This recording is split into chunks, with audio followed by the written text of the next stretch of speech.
நீங்கள் சாதாரணமாகவே படம் 2 ஹீரோயின் 3 ஹீரோயின் அப்படி இருக்கும். இந்த படம் இங்கே நான் தான் கிங்குன்னு வச்சுருக்கீங்க. கிங்குக்கு ஒரே ஒரு ராணி. எனக்கு ரொம்ப வருத்தமாக இருக்குது. என்ன காரணம்? அந்த பொறுத்தையும் ஒன்றும் காட்டல நீங்கள். அந்த ஒரு டைட்டில் அந்த சாங் நீங்கள் பார்க்கலையா? இல்லை 2 பேர் வராங்க, ஆனால் ஹீரோயின் ஒருத்தங்க இல்லை. இந்த சாங் பார்க்கல நீங்கள் மாயோனே. உங்களுக்காக தான் எல்லா படத்தையும் இதே கேள்வி கேட்குறீங்க. நம்ம தேவராஜ் அண்ணன் வந்து அப்படியே மீனாட்சி சார் மேலே தலையை வச்சு சாஞ்சிட்டார் அந்த பாட்டில். அப்படி எமோஷனல் ஆகி ஒரு மாதிரி ஆகிட்டாரு. நீங்கள் என்ன இன்னும் நான் எனக்குள்ளாரே சாஞ்சிட்டேன். அவ்வளோ பிரமாதமாக இருந்தது. 2-3 ஹீரோயினை போட்டு எடுக்கலாம். யார் காசு போடுறது? ப்ரொடியூசரு. இதுக்கப்புறம் அந்த மாதிரி கதை அமைச்சா கண்டிப்பாக எடுக்கலாம். அப்புறம் நீங்கள் வந்து ஒரு காமெடியானா ஜோக்கரா இருந்துட்டு இன்னைக்கு நான் தான் கிங்கு அப்படிங்கிற அளவுக்கு வளர்ந்துருக்கீங்க. இந்த வளர்ச்சி இந்த அஜித் பில்லாவிலேயே சொல்லுவார், நான் ஒரு இதாக பார்த்து செதுக்கி வளர்ந்தேன் அப்படின்ட்டு. அந்த மாதிரி நீங்களாக வளர்ந்ததா இல்லை உங்கள் டீம்? ஏன்னா அது உங்கள் டீமில் இந்த மாறன் சேசு இப்போ எல்லாரும் ரொம்ப ஃபேமஸாக இந்த கதை தயாரிக்கிறது காமெடிகள் சீன்ஸும் அது எப்படி இல்லை எல்லாருமே தான். நம்ம ஒரு விஷயம் எதை பற்றி பேசினாலுமே இப்போ நீங்கள் ஒரு ராமாயணம் எடுத்துக்கிட்டா கூட ராமர் அப்படின்றவரை நம்ம பயங்கரமா பாக்குறோம்னா அதுல சுத்தி இருக்கிற ஹனுமன், விபீஷணன் எல்லா கேரக்டருமே அந்த ராமர் அப்படி போர்ட்ரேட் பண்ணுவாங்க. அந்த மாதிரி ஒரு லைஃப்ல யார் முன்னுக்கு வந்தாலுமே அவங்கள சுத்தி இருக்கிறவங்க எல்லாருமே சப்போர்ட் பண்ணி அவங்க மனசார அதை வாழ்த்தி அவங்க சப்போர்ட் பண்ணா மட்டும்தான் அந்த கேரக்டர் ஜெயிக்க முடியும். அதனால என்னால் மட்டுமே கிடையாது, என்னுடைய டீம் ப்ளஸ் என்னுடைய ப்ரொடியூசர்ஸ், டைரக்டர்ஸ் எல்லாருக்குமே அது போய் சேரும். சொன்னாங்க சார், மாமனாரை வந்து அப்பா மாதிரி அப்படிம்பாங்க. இந்த படத்துல நீங்க அவன் இவன் காட்டு மிராண்டி ஏதோ பேட் ஸ்மெல் அப்படிலாம் கலாச்சிருக்கீங்களே, இந்த மாதிரிலாம் கலாச்சா வீட்டுல எல்லாம் எவ்வளவு இதா இருக்கும்? இல்லை இந்த மாதிரி மாமனார் இருக்கிறவங்களாம் கைத்தட்டி ரசிப்பாங்க. ஏன்னா நீங்கள் இந்த படத்தில் மாமனாரை பார்த்தீங்கன்னா தான் தெரியும். ஃபஸ்ட்டு நானும் மாமனார் அப்படிலாம் தான் பேசிகிட்டு இருப்பேன். அப்புறம் பண்ண அது வந்து அந்த கேரக்டருக்கான ஒரு மரியாதை தான் அது. சார் அண்ணா நான் தான் கிங்கு சினிமாவில் இருக்கிறவங்களுக்காக சொல்கிறீங்களா இல்லை ஃப்யூச்சரில் அரசியலுக்கு வர போகிறீங்களா? அதை ஒட்டி இந்த டைட்டிலில் வந்துட்டு நீங்கள் ஓகே பண்ணீங்களா? இது எப்படி பதில் சொன்னாலும் மாட்டிக்கிற மாதிரி தான் இருக்கும். அரசியல் வர சொன்னாலும் தப்பாக தான் இருக்கும், சினிமா சொல்ல. இப்போ அது ஒரு ஹிட்டான ஒரு டைலாக். அது ரஜினி சார் சொல்லி ஹிட்டான டைலாக்கு. அது அன்பு சார் வந்து இது நல்லா இருக்கு, அதுவும் இந்த கதை மூலமாக கடைசியில் அந்த ஹீரோ பண்ணுற விஷயம் நல்லா இருக்குன்றதுக்காக வச்சது. மற்றபடி இது மற்ற பொது சினிமாவுக்காகவோ இல்லை அரசியலுக்காகலாம் கிடையாதுங்க சார். அது மாதிரி இந்த டைலாக் ஒன்று வருது இல்லை, இங்கே வந்து நடிகர் சங்க கட்டடம் கட்டிட்டு தான் விஷால் கல்யாணம் பண்ணிக்கிற மாதிரி சிங்கிளாக சுத்த நான் சிம்பும் இல்லை. இது வேறு. அதே மாதிரி இந்த நெட்ஃப்ளிக்ஸில் இவ்வளோ பிரமாதமாக கல்யாணம் பண்ணுவீங்கன்னா நெட்ஃப்ளிக்ஸில் போட்டுடலாமே அப்படின்னு. இது எல்லாமே இங்கே இருக்கிறவங்கள நீங்கள் தாக்குற. இதை வேற யாராவது பண்ணால் வருத்தம் ஏற்படும். நீங்கள் பண்ணால் நாங்களும் ரசிக்கிறோம், சம்மந்தப்பட்ட அவங்களும் ரசிக்கிறோம். இது இப்படி ரசனையாக இருக்குங்கிறத எப்படி யோசிக்கிறீங்க? அதான் அது ரசனையாக இருக்குது. இது ஏன் பிரச்சனை ஆகக்கூடாதுன்னு இதை கேட்டுன்னு இருக்கிறீங்க. அடுத்தது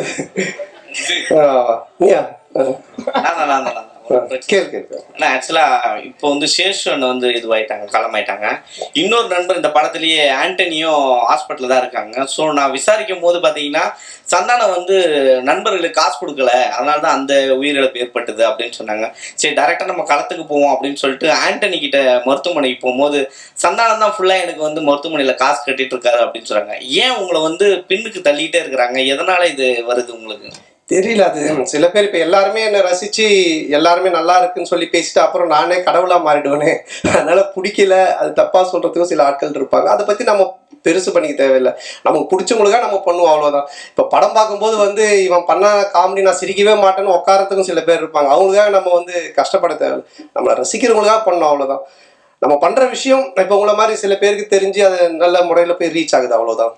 ஒரு டைட்டில் வரும்போதெல்லாம் பாத்தீங்கன்னா இப்போ தொடர்ந்து இனிமே இப்படித்தான் அப்படின்னு வச்சீங்க. அதுக்கப்புறம் டிடி ரிட்டர்ன் 10 வருஷத்துக்கு முன்னாடி வச்ச டைட்டில் தொடர்ந்து இல்ல நான் தான் நீங்க கிங்ன்றீங்க. நீங்க காமெடியில கிங்கா இல்ல அடுத்தது ஹீரோக்கள்ல கிங்காக போறீங்களா? இல்ல அதுதான் நான் பதில் சொன்னேன். இப்போ இந்த படத்துடைய கதைக்கு தான் கிங். இது வந்து பொதுவா நம்ம எதுவுமே எடுத்துக்க வேண்டாம். அவங்க மாயோனே சாங் போடும்போது நீ எழுந்து வந்த ஆடலான்னு அதை நான் பார்த்துட்டு தான் இருந்தேன். அதெல்லாம் மறைச்சிட்ட பத்தியா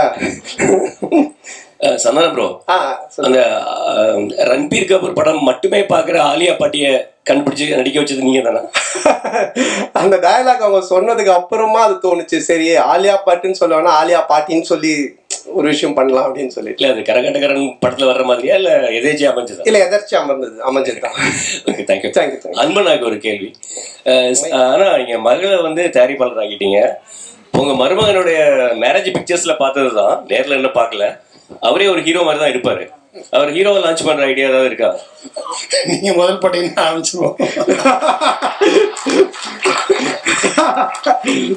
சந்தானம் அண்ணே, உங்களுக்கு நீங்க படத்துல டைலாக் ஒன்று சொல்லியிருப்பீங்க. விஷால் சாரையும் சிம்பு சாரையும் சொல்லியிருப்பீங்க. முரட்ட சிங்களா சுத்துறது 3 பேர் தமிழ் சினிமாவில். எஸ்ஜே சூர்யாவும் இருக்காரு. ஏன் அவர் விட்டுட்டீங்க? ஏன்னா அவர் கூட நீங்க டிராவல் பண்ணிருக்கீங்க. இல்லை, இவங்க 2 பேரும் வந்துட்டு இப்போ ரீச்சில் இருக்காங்க. 2 ரொம்ப க்ளோஸ் டு என்னுடைய ஃப்ரெண்ட்ஷிப்ல ரொம்ப க்ளோஸ்ல இருக்காங்க. அதனால அவங்க பேர் டக்குன்னு ஞாபகம் வந்ததுனால பண்ணோம். என்னன்னா இப்போ எப்பவுமே வந்து நீங்க சந்தானம் சார் வந்து ஒரு டீம் எடுத்தாருன்னா எல்லாரையும் கலெக்ட் பண்ணி மொத்தமா ஒரு என்ன சொல்லுவாங்கன்னா ஒரு சீட்டு கட்டு மாதிரி சரி ராஜாரான்னு எல்லாமே இருக்கும். இதுல வந்து சில பேர் மிஸ் பண்ணதா சொல்றாங்க. அது உண்மையா? யாரு மிஸ் பண்ணாங்க? இப்ப உங்க டீம்ல 2 பேர் 2-3 பேர் மிஸ் ஆயிட்டாங்க. அதை பத்தி கேட்குறேன். நடிக்கிறது இல்லை சொல்றீங்களா? இறந்துட்டாங்க. ஓகே. இல்லை, அது உடல்நல குறைவு. அது சில பேருக்கு அது மரணம்ன்றது நம்ம கையில் இல்லை. எப்போ யாருக்கு என்ன நடக்கும் தெரியாது. பட் இருக்கிற வரைக்கும் ஆரோக்கியமாக வாழ்றதுக்கான விஷயங்களை நம்ம பார்த்துக்கணும், அவ்வளோதான். அது தவிர வேறு எதுவும் இது பண்ண முடியாது. தயாரிப்பாளர் மேடத்துக்கு ஒரு கேள்வி. சுஷ்மிதா மேடம், உங்க அப்பா வந்து நிறைய அனுபவசாலி. முதல்ல நீங்க படம் எடுக்கும்போது இதெல்லாம் செய்யணும், இதெல்லாம் செய்யக்கூடாது, எப்படி படப்பிடிப்பு நடக்கணும், என்ன அட்வைஸ் கொடுத்தாங்க? உங்களுக்கு அடுத்து யாரை வச்சு படம் பெரிய பட்ஜெட்ல தயாரிக்கணும்னு ஆசை இருக்கு? எனக்கு அவர் கண்டிப்பாக ஒரு இன்ஸ்பிரேஷன். நான் கிட்டத்தட்ட ஆஃபீஸ்லேயே தான் வளர்ந்தேன். ஸோ ஒவ்வொன்றும் நான் கற்றுக்கிட்டு தான் வந்துட்டுருக்கேன். அண்ட் பெரிய படம் சின்ன படம் இல்லாமல் மக்கள் என்ஜாய் பண்ணுற மாதிரி படம் எடுக்கணும் தான் என்னோட ஆசை. 2மே இருக்கணும் எனக்கு. சார் இமான் சார் உங்களால் பல ஹீரோக்கள் வளர்ந்தாங்க. சந்தானம் சார் ஓரளவு வளர்ந்த ஹீரோ. இன்னும் அவர் வளர்றதுக்கு இந்த பாட்டு இதுவாக இருக்குது. தொடர்ந்து உங்கள் 2 பேரோட ட்ராவல் தொடர்ந்து இருக்குமா? அடுத்தடுத்த படங்கள்ல வேற எதுவும் கமிட் ஆயிருக்கீங்களா? 2 அவர் படத்துல நீங்க? இல்லை, இப்போதைக்கு ஒன்றும் பேசல சார். பட் நிச்சயமா அதுக்குண்டான சரியான கதைகள் அமையும் போது நிச்சயமா பண்ணுவோம் சார். இதுவே ரொம்ப லாங் டைம் வெயிட் தான். அதுக்கு பிறகுதான் அதை பண்ணியிருக்கோம். நிச்சயமா கூட சேர்ந்து மறுபடியும் ஒர்க் பண்ணுவோம் சார். சந்தானம் சார், நீங்க எப்போதுமே ஆண்களை அதை என்ன மாதிரி ஆள்லாம் ரொம்ப கவர்ந்துருவீங்க உங்க டைலாக் இதுல. இந்த படத்துல பெண்களையும் கவர்னுங்க தான் அந்த பாடல்ல பிங்க் கலரா ஃபுல்லா. ஏன்னா பெண்களுக்கு பிடித்த கலர் பிங்க் கலர்பாங்க. அதுதான் காரணமா? நல்லா இருந்தது, 3 பாட்டுமே நல்லா இருந்தது. அந்த பாட்டு இந்த கேள்வி எல்லாம் உங்களுக்கு எங்க இருந்து தோணுது? முதுகுல இருந்தா, மூளையில இருந்தா? விடிய கால 4 மணிக்கு நீ சந்தானம் சார் ப்ரெஸ் போயிட்டு இருக்கேன். நம்ம வந்து கேள்வி அப்படி உட்காந்து யோசிச்சது. விடிய கால பிரம்ம முகத்துல உட்காந்து எழுதுறது. பிங்க் கலர்னா பொண்ணுங்களுக்கு பிடிக்காதான் போட்டு அது இங்க வந்து மொத்த கேள்வி தான். நன்றி சொல்ல. அது காஸ்டியூம் டிசைனர்ஸ் கொடுக்கறது தான். இன்னைக்கு கூட பாத்தீங்கன்னா இந்த கோட்லாம் போட்டிருக்கேன். வெயிலுக்கு எனக்கு கோட்டு போடவே பிடிக்காது. காஸ்டியூம் டிசைன் இல்ல போடுங்க நல்லா இருக்கும் அப்படின்னாங்க. அதனால காஸ்டியூம் டிசைனரோட வேலை அது பண்ணணும்.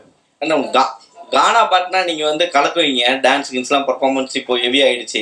இப்போ ரொமான்டிக் வரும்போது எந்த மாதிரியான இதெல்லாம் எஃபெக்ட்லாம் எடுத்தீங்க? அந்த மூடு அதான் ரொம்ப கஷ்டமா இருந்துச்சு ஃபர்ஸ்ட் எனக்கு அது வரவே இல்லை. நான் சாங்கே சார்ட்டு சொன்னேன். சார் இமான் சார் என்ன சார்னா அன்பு சார்ட்டே சொன்னேன். அன்பு சார் தான் சொன்னாங்க இல்லை ஒரு சாங் இது மாதிரி பண்ணலாம் அப்படின்ட்டு. அதுக்கப்புறமா கல்யாண் மாஸ்டர் தான் பண்ணாங்க. அது ஃபர்ஸ்ட் எனக்கு ஒரு மாதிரி என்னை அப்படியே ரஃப்பாக நடக்க வச்சு தான் எடுத்தாங்க. நீங்கள் முறைச்சிக்கிட்டே நடங்க, நீங்கள் எதுவும் பார்க்க வேண்டாம் அப்படின்னு தான் எடுத்தாங்க. அப்புறம் அது கொஞ்சம் இன்க்ரீஸ் ஆகி ஒரு மாதிரி அப்படி எடுத்துட்டாரு. அது வந்து கண்டிப்பாக கல்யாண் மாஸ்டர் தான் அதை சொல்லணும். ஏன்னா எனக்கு அது பிடிக்கவே பிடிக்காது, இந்த ரொமான்டிக்காக பார்க்கறது, அப்படியே ஃபீல் பண்ணுறது, எட்டி பார்க்கறது இதெல்லாம். பட் இந்த பாட்டில் அதை அப்படியே கொண்டு வந்தாங்க. அது இப்போ பார்க்கும்போது அந்த மியூசிக்கு சாரோடைய அந்த மேஜிக்கில் பார்க்கும்போது அது பயங்கரமாக இருக்குது. ஸோ அதனால் அது ஒரு மியூசிக் மேஜிக் தான் அது. இல்லை உங்கள் மேடையில் எப்பயுமே கூல் சுரேஷ் வந்து அடிக்கடி இருப்பார். உங்கள் படத்தை வந்து ஃப்ரீயாக ப்ரொமோஷன் பண்ணுவேன்னு சொன்னார். இதுக்கு முன்னாடி இதை காசு கொடுத்தீங்களா இல்லை சிங்கப்பூருக்கு நீங்களே காசு போட்டு அனுப்பி விட்ருவீங்களா? இல்லை, இப்போ அவனை பற்றி பேச சொல்லி அவன் தானே உங்களுக்கு சொன்னான். சம்பந்தமே இல்லாம திடீர்னு சந்தானம் சார் நேத்தி ஸ்டார் படத்தோட ப்ரெஸ் மீட் அங்க வந்து கவின் பேசுறோம். அந்த படத்தோட ட்ரெய்லரும் நல்லா ரீச் ஆயிருக்குது. அங்க ப்ரெஸ் மீட்ல நாங்க கேட்டப்போ உங்களுக்கு இந்த பெண் விஷயம் யார் ரோல் மாடல்ங்கிற மாதிரி ஒரு நிருபர் கேட்டாரு. இப்போ அவர் சொன்னாரு கரீனா சோப்ரா அப்படின்னு சொல்லிட்டு. நீங்க ஆனா அதுக்கப்புறம் பெண் வேஷமே போல. எனக்கு தெரிஞ்சு ஆனழகன் பிரசாந்துக்கு அப்புறம் அந்த கரீனா சோப்ரா பெண் நிறைய பேர் பெண் வேடம் கேட்டு நம்ம ஹீரோக்கள் எல்லாம் ரொம்ப ரீச் ஆனது.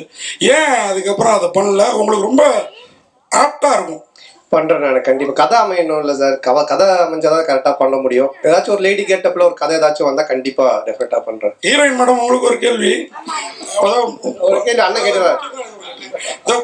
அந்த மைக்கை கையில போட்டு கட்டினா இருப்பா. அவர் யாருமே தர மாட்டேங்குது. ஒளிச்செல்லாம் வச்சுட்டு பேசிட்டு மேடம் இல்ல எல்லாரையும் கேட்கணும்ல. அதுக்காக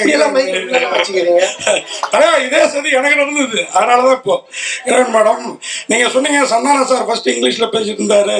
ஒரு வாரம் கழிச்சு தமிழ்ல என்னையும் கலைக்கார். அவர் கலாச்சாரத்துல இன்னும் பயங்கரமா பங்கமா இருந்தது. இல்லை ஆக்சுவலாக அந்த மால் சாங்கில் வந்து ஒரு விக் ஒன்று வச்சுருந்தோம்.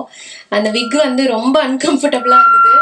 அதில் வந்து நான் ஆக்சுவலாக அதில் ஏதாவது க்யூட்டாக பண்ண சொல்லி கேட்டிருந்தாங்க. சரி, நான் கான்ஃபிடென்ஸை வரவழைச்சு நான் அப்படியே செட்டுக்கு வரேன். சரி, நம்ம க்யூட்டாக தான் இருக்கும், அந்த விக்கில் கேவலமாலாம் இல்லை அப்படின்னு நினச்சிட்டு நான் வந்தேன். சார் வந்தோடனே நல்ல அமெரிக்கன் பிச்சைக்காரி மாதிரியே இருக்கு அப்படின்னாரு. அது வந்து இருந்த கொஞ்ச நெஞ்ச கான்ஃபிடென்ஸும் காலி ஆயிடுச்சு. இல்ல அது ஆக்சுவலா ஒரு பார்பி டால் ஒரு லுக் ஒரு ஃபீல் ஒன்று பண்ணாங்க. இவங்க இஷ்டத்துக்கு கட் பண்ணிட்டாங்க. கட் பண்ணி கண்ணாமண்ணு வச்சு கொண்டு வந்தாங்க. அதனால இது பண்ணோம். ஆனா அது மாதிரிதான் வேணும், ஒரு டிஃப்ரெண்டான லுக்ல வந்து பண்ற மாதிரி. சந்தானம் சார், இன்னைக்கு அவங்க ஒரு 3 வருஷம் முன்னாடி உங்களுக்கு வந்து அனுஷ்கா மேலதான் ஒரு ஆசை, அவங்களோட நடிக்கணும்னு சொல்லியிருந்தீங்க. நீங்க அனுஷ்காவோட நடிக்கணும் ஆசை சொன்னாங்கண்ணே, நீங்க மாத்தி அனுஷ்கா மேல ஆசை அப்புறமா நடிக்கணும் சொல்றீங்க. ரொம்ப நேரம் யோசிச்சிருந்தீங்களே. நீங்க சொன்னது இது. அப்ப நான் கேள்வி கேட்டப்ப சொன்னீங்க அனுஷ்கா மேல ஆசை நடிக்கணும், அவங்களோட நடிக்கணும்னு. ஓகே நாம அந்த ஆசை இன்னும் நிறைவேறல. அது ஏன் உங்களுக்கு? இல்ல என்னன்னா நடிச்சிருக்கேன் அனுஷ்காவோட வந்துட்டு 2 படம் தெய்வ திருமல் நடிச்சிருக்கேன். அப்புறம் அவங்களோட ஃபர்ஸ்ட் படமே 2 நான் தான் நடித்தேன். பட் ஹீரோயினா என்ன கேட்டிருப்பாங்க, அதனால அவங்களோட நடிக்கணும்னு சொல்லியிருப்பேன். கதை அமையணும், அந்த கேரக்டர் கிடைக்கணும், இது எல்லாமே இது பண்ணணும். ஸோ அது கதை தானே எல்லாமே. நம்ம திடீர்னு நடிக்கணும்னு சொல்லி கூப்பிட்டு நடிக்க வைக்க முடியாது இல்லைங்களா? அதான் சார், ஆன்மீகத்துல நீங்க நல்ல வெளிப்படையா சொல்லுவீங்க. நிறைய பேர் சாமி கும்பிடுவாங்க, வெளியே சொல்ல மாட்டாங்க. நான் ஆன்மீகவாதி, நான் கோயிலுக்கு போற நல்லா சொல்லுவீங்க. உங்க லைஃப்ல ஆன்மீகம் வந்து எந்த அளவுக்கு லைஃபை பண்படுத்துது? அப்புறம் இன்னொன்று முக்கியமா, ஈசா போனேன், அவர் வந்து பணம் கேட்டாருனாரு, வாங்கி கொடுத்தீங்களா இல்லையா? அது சும்மா காமெடி சொன்னது, இதை நீங்க தம்ப்நெயிலா போட்டு விட்டுறாதீங்க. அப்புறம் சத்குருட்டு போன் வரேன், ஏன்டா என்னை பத்தி எல்லாம் பேசிட்டு இருக்காடின்ட்டு. இல்ல அது வந்து ஆன்மீகம் வந்து எப்பவுமே ஒரு என்ன சொல்றது, ஒரு பேஸ் வேணும் நமக்கு. ஒரு ஒழுக்கத்துக்காகட்டும், இல்ல நம்ம செய்யற வேலையில ஒரு டெடிகேஷனா இருக்கிறதுக்காகட்டும், எதுவா இருந்தாலுமே. எனக்கு தெரிஞ்சு நீங்க என்னுடைய ப்ரெஸ் மீட், என்னுடைய படம் எல்லாமே பார்த்துருக்கீங்க, வந்திருக்கீங்க, பேசியிருக்கீங்க. சந்தோஷமா இருப்போம், ஜாலியா இருப்போம். படமும் அது மாதிரி தான் நான் எடுக்கிறேன். இதுதானே ஒரு மனுஷனுக்கு வேணும். எப்பவுமே ஏதோ ஒன்று யோசிச்சுன்னு, நகத்தை கடிச்சிங்கன்னு, சிந்திச்சுக்கிட்டு, சோகமா இருந்துட்டு, பேசும்போது ஏதோ ஒன்று பண்ணிட்டு இல்லாம சந்தோஷமா இருக்கும்ல. இப்போ கொஞ்ச நேரம் இங்கே 1/2 மணி நேரம் பேசலாம், எல்லாம் சிரிச்சு சந்தோஷமா இருக்கும். இதுதானே பேஸ். அது வந்து எனக்கு ஆன்மீகத்துல நல்லா கிடைக்குதுன்னு தான் தோணுச்சு. அதனால அதை நான் சொல்லிட்டு இருக்கேன். நான் ஆன்மீகவாதி, கடவுள் கும்பிடுறவன் அப்படின்ட்டு. சார், நான் தான் கிங்கு அப்படின்னு சொல்றப்ப நான் தான் கிங்குன்னு ஃபீல் ஆகுது. ஆக்சுவலாக நீங்கள் தான் கிங்கு, நீ தான் கிங்குன்னு டைட்டில் இருந்தால் உங்கள சொல்கிற மாதிரி இருக்கும். இப்போ நான் தான் கிங்குன்றப்ப எல்லாருக்கும் அவங்கவுங்க சொல்கிறப்ப அவங்கவுங்க இப்படி ஒரு பரோபகாரமான எண்ணம், எல்லாருக்குமான எண்ணம். அதனால தான் அன்புச்செழியன் சாரும் வந்து அவங்க பொண்ணு அந்த படத்தில் வந்து ப்ரொடியூசராக இன்ட்ரடியூஸ் பண்ணாங்களா, அவங்களும் நான் தான் கிங்கு அப்படிங்கிற எண்ணத்தில். ஆமாம், இது நம்ம படம் பார்த்து ஒரு ரிவ்யூ சொல்கிறாங்கல்ல, அவங்களும் நான் தான் கிங், அவங்க சொல்ற ரிவ்யூ வச்சுதான். அந்த மாதிரி ஒரு எல்லாருமே அவங்க தொழில சொல்றத. இப்போ இவர் சொல்ல 2 தடவை நான் தாங்க கிங் அப்படின்னு, அந்த மாதிரி தான் அது.